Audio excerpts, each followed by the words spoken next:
week, especially with Jimmy, and probably got in there. But I'm just, it's karma, man. I've been doing it too long, and I've felt that good about stuff, and it looks so obvious, and it ends up not being that way. So I've learned not to celebrate until I know. I mean, you go back to 2 years ago, and we thought we beat Atlanta on the last play of the game. We're running on the field, and then we have to go back. So I never celebrate till I officially know. Then I feel much better. Ayuk, the last 6 games, has been a totally different guy. Going back to the Chicago game, we talked about that game and the games that he's following up. He had 1 touchdown for you last week. Could have had a second one with a great one-handed catch. I never asked you about the bye week come into my office meeting that you had with him. I think John was there. I asked John a little bit about that. What was the nature of that, and how have you seen him respond since? It was good. I mean, that was probably our best talk that we had, but it was probably like talk number 10. I mean, we talk a lot, so it wasn't just like one. I mean, we've been doing this since OTAs, training camp, week 1, week 3. That was right before we left, and it was more what's going to be going forward, because this isn't changing fast enough. And I thought there was a misunderstanding too. So it was just, now we didn't have to sit there and get out to practice after. We had all the time. We were done. So let's sit down, let's talk about this. And I really just wanted to teach him on the things that go into our decisions, what we see at practice, how we decide things. I had clips from every practice rep that he'd had for the prior month. I had him from games. I get to show him stuff, other people's stuff, what happens on Sunday, how we rep it on Wednesday. And it was more just an education of things, of just why we make the decisions we do. It's not just random. It has to do with what happens on Wednesday, Thursday, Friday, what the quarterbacks think, what gives them confidence. And Ayuk he's man a few words, but he's thinking a lot, and he does have a lot to say. So if you can get in the right situation with him, and that's what's so cool about him. He wants to understand, and if he doesn't understand, he's going to be confused about what you're saying. But if you show him stuff and teach him stuff, he's a really easy guy to coach after that. He had a good rookie year, but he's having a better second year. He's playing his best football of his career right now. George Kittle. I mean, with George, it's pure health, and you can see it that physically he's a different guy than he was early in the year with the calf Achilles injury. But the touchdowns, I mean, he's always been productive for you. The last couple of games, insane. But the last 6 games, Coach, he's got 6 touchdowns, and now he's got a career high. Is it more of the play calling inside the red zone? Some of these are, 48-yarder or 24-yarder. Yeah. Why is he getting into the end zone more lately? I just think it works out that way sometimes. I mean, when you're a good player, the numbers are going to come. It's a matter of time.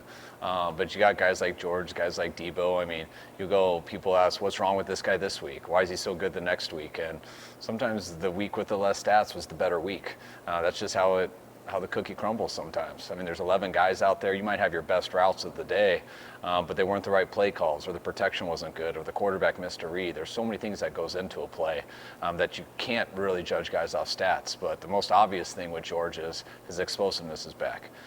He has got a different explosiveness than, to me, any other tight end in this league.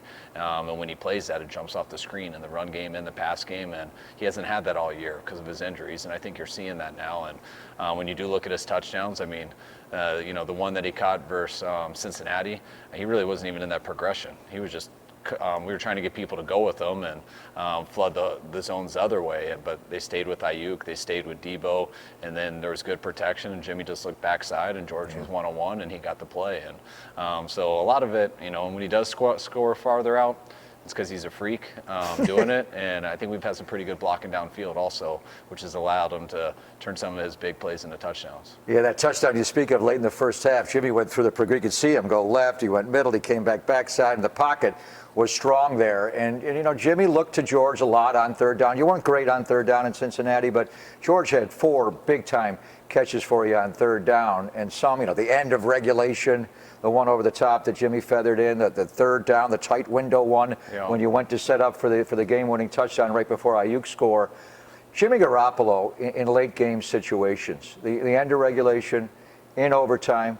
We saw it in Seattle. Drove you right down the field. Just had a couple of balls batted down. We saw it against Green Bay.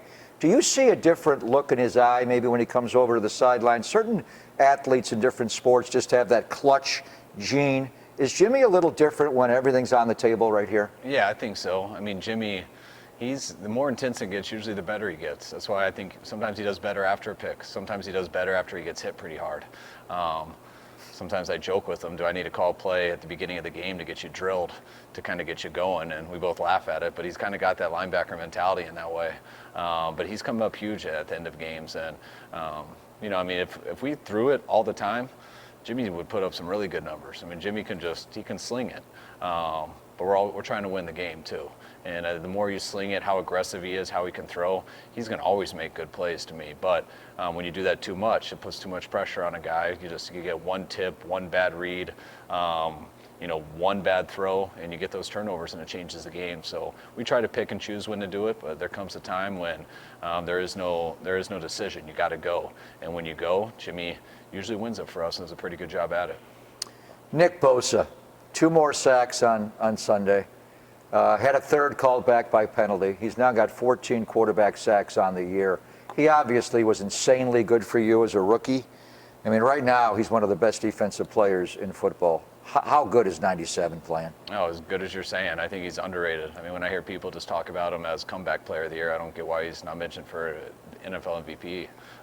You know, I don't see anybody. You know, Aaron Donald dominates pretty good, but there's only a couple guys who I can mention in that category. And Bosa, whether it's practice, whether it's games, I don't think he gets enough credit for what he does on everything besides those 14 plays.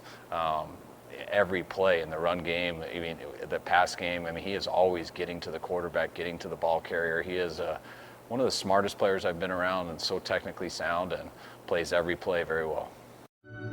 Light is a Dee Ford, the decision was made on Wednesday not to activate him off IR, so he's going to be lost for the rest of the year. He's not coming through that door for you. Obviously, Nick is playing terrifically well. You've moved Armstead inside since the injury to Kinlaw. DJ Jones is playing great. That fourth guy, Ebukam, is there. Arden Key is there. Amenahue playing well for you, kind of rotating guys there.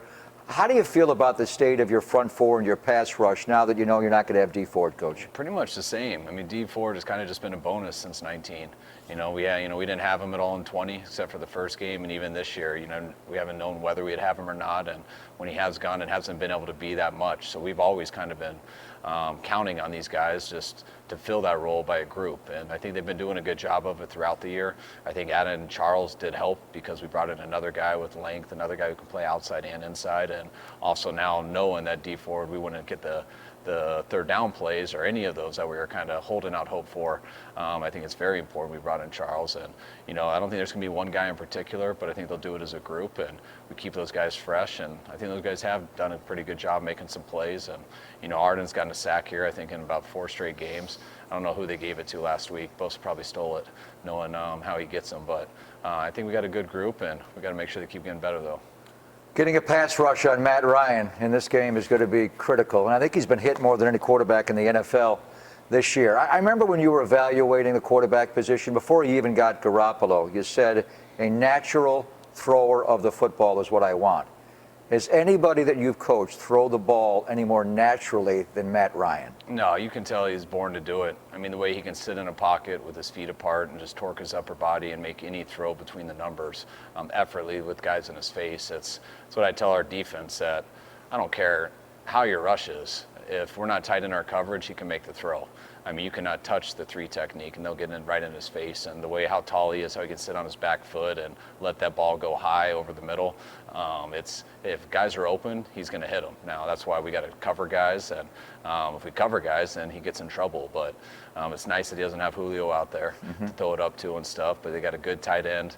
You know, I know they've been missing Ridley this year, not having their top wide out after Julio left. But Matt's still got a lot of ability, and that's why he's had a number of good games. And if guys are open, you know he's going to hit them. So we got to get in his face pretty fast. They had this other guy, too, that wears a wide receiver number 84, Cordero Patterson. But he's kind of half wide receiver, half running back. And his numbers are almost equal, 517 yards rushing this year with 5 touchdowns, and 519 receiving with 5 touchdowns. So much of pro football is based on personnel group. How do you code number 84? Is he a wide receiver? Is he a running back? And does it matter if Mike Davis, number 28, is in the game, and how you quantify him? Well, I mean, I think if Mike's in the game, then we know 84 is a receiver, most likely. They can do whatever, but most likely it's that way. But you got to treat him like Debo, because he can be both. But he's a real good player, someone I thought we were actually going to get this offseason feel like we've tried like 3 different times when he's been a free agent, but we were close. He chose Atlanta, but they're doing a good job with him. His skill set's great. I mean, he's probably the best I've studied coming out of college a long time ago. It was him and Tavon Austin came out the same year, and they both were similar, and they both were viewed as possible running backs who were receivers. But the way he'd get in the I formation at Tennessee and run it, he was the best I've seen in college, and that's what you can see right now in the NFL. So you wanted to bring him in this offseason. Would it have been in the Debo role where you used him as a tailback and a wide receiver? That for a number of years. Every time he's been a free agent, it's to be the starting kick returner, and it's to use him as a running back. But he's obviously shown he can play receiver too. When you were studying him, was that part of the thought process on how you wanted to transition Debo a little bit? He's still a wide receiver for you, but obviously with the Deadpool package, you're motioning him into the backfield. Was that from what you saw from Cordero in other spots that prompted that? We've just, Cordell's been an unusual guy, and it's been like that from 10 years ago when he was in college. So, I mean, if we would have drafted I think we were in Washington that time, he was our top guy in the draft, and it had to do with he was a really good receiver, but it was his running skills. You watch him, I think the best place he ran the ball was when he was in New England. But we've always wanted to use him that way. Debo, he didn't get to do that in college, so it's not like we planned on that being a part of it. We thought it could, how good he looked at screens and stuff, but that's something we just fell into. Started, I think the first time we gave him a Deadpool was his first rookie game versus Tennessee. We saw his running skills on reverses and stuff in training camp. We wanted to get him involved. Wasn't as developed as much in his routes, so we wanted to get him the ball early in the year, and we did that a lot through his first year. And the more we've done it, the more we've just realized he can do a lot more than just outside runs. Kyle Pitts, they took him in Atlanta right after you took your quarterback, Trey Lance. I mean, to take a tight end, number 4 overall, is historically high, and he's obviously wonderfully skilled. They run him in line some, but they also detach him some. When he's detached like that, do you just treat him like a wide receiver? Yes, just because, if they did it with 3 other receivers on the field, then it's kind of tough to. But, they get in their 22 personnels where there's 1 receiver and he's out there, so you can treat him as a receiver in those standpoints. But when they have too many receivers out there, then it's how many corners do you have? So there might come a time you got to put a safety on him, but with their group and how he is, you got to look at him as their best receiver. Dean Pease coordinates their defense. We kind of thought he left the NFL, he retired, but he comes back. What do you see from their defense? And it looks like on third down he likes to get aggressive as far as bringing pressure. Yeah, I got a lot of respect for Dean. He's been doing it for a while. I've followed him for a long time throughout his career. I'm glad he's back in it because he's too good not to be. But Dean, he does an awesome job. I know their numbers aren't great, transitioning with their personnel and everything, but they it's a little similar to last week with Cincinnati in terms of they do a lot of stuff, but they bend and try not to break. You can get some yards on them. They run a lot of cover 2, which Tampa 2 and stuff, which is a pretty conservative coverage. They do it every way possible, so they can confuse you a lot. But when he's not doing that, he is blitzing. So he always keeps you off balance. And when it comes to third down, as anyone we've seen this year, he does the best job of making you hot, bringing more guys to a side than you can block and making the quarterback get rid of it. And sometimes he does that. He finds a way to still get 7 guys in coverage. So he does a really good job with his third down blitzes. And when they're running that Tampa 2, the cover 2, they have the great middle linebacker to run down the middle of the field, take the deep middle is Deion Jones, number 45, one of the fastest linebackers in football. Speak to the challenge of him and Grady Jarrett. And I remember a couple of years ago, almost exactly to the day, they came in here and beat you, and he was really difficult to block that day. Oh, I don't want to say he solely won that game, but he was a huge reason. He was maybe the best guy on the field that day. He was tough, but, I know both of those guys well. My last year there was their rookie year, and they came in and they were studs as rookies, and one of the reasons we were able to go to the Super Bowl with that group. And just to watch them now, they've only gotten better. Grady's one of the best players in the league at his spot, and Deion, the speed he has, the hands he has, he's something the quarterback's got to always be aware of, and he is a linebacker who can guard all backs and tight ends, so he does a real good job at it. We spoke the last couple of weeks about special teams play being down, in particular in Seattle. You thought it was better than the week before against Minnesota, but a complete 180 flip. You won this game on special teams. Speak to a little bit of Mitch Wishnowsky and how he is able to force these muff punts, and then your gunners. Trent Sherfield got his second of the year. River Craycraft, you just brought him up off practice squad, barely got here, got a big one, and your other guys on the outside. Even Brian Hill, the new running back, got down to cover one. But Mitch is doing a great job striking the ball and making it difficult to catch. Yeah, Mitch was great. Those balls, yes, the guys muff it, but it's a lot harder catching Mitch's balls. He's the type of knuckler, especially in that weather and wind, that guys, I recommend you not catching it, letting it roll. Because I mean, Wes always tells me that he wouldn't catch it because it's really tough in how it turns. And that guy tried, and it was cool. We had 2 receivers down there. I've been real happy for River. He's been working his tail off here these last couple of years and getting an opportunity on special teams versus Seattle, where he did play well, and then to get the fumble recovery this week. And then Trent, Debo being healthy again, Trent being able to help more out on special teams without starting that week, and him coming up huge on that was big for us. And I think we gave up 1 return at the beginning that was a little rough, but after that, the guys stepped it up, and one of the main reasons we won. Those muffs and recoveries were 10 points in the game, and you wind up winning the game in overtime. So a huge win last week in Cincinnati. To stay at 7-6, you got a pack of teams, 5 of them, right behind you at 6 and 7, including this team. Tiebreaker, big, whoever wins this game. If you win the game, you're up 2 on them, and you have the tiebreaker. If Atlanta wins the game, they're even, they have the tiebreaker. So you know all that. Do you need to tell the team? Is that something you will tell them at some point this week, or is that something that they know the importance of this game? They know. I told them after our Seattle loss what the deal was, how bad that hurt and stuff, but I also told them what we had to take care of to make that game not matter. And we did that one of those games last week. Now we got 2 games in 5 days. So no matter what happens, no matter how we feel, good or bad, it's not going to matter until we're done with these 2 games. And both of them are coming in 5 days, and we'll be able to take a breath, relax 3 days. Be my first weekend of Christmas since college. You usually don't get a weekend for Christmas in the NFL, but for us to have the Thursday game when Christmas is on a Saturday is a real cool deal for us.